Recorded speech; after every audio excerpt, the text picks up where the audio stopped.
Hello everyone, welcome back to another video.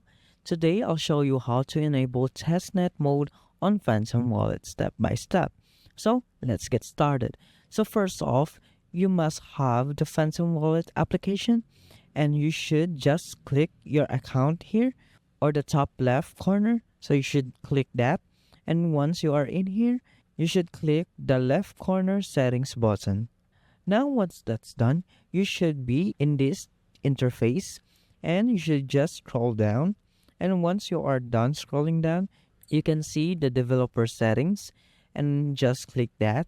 And as you can see, you could see the testnet mode, and then if you want to turn that on, you should just click that, and that's just how you turned on the testnet mode.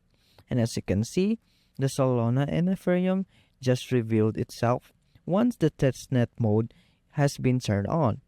And if you wanted to turn it off, just click that again and it will turn off. And that's it. So thanks for watching. I hope this video is helpful and see you in the next one.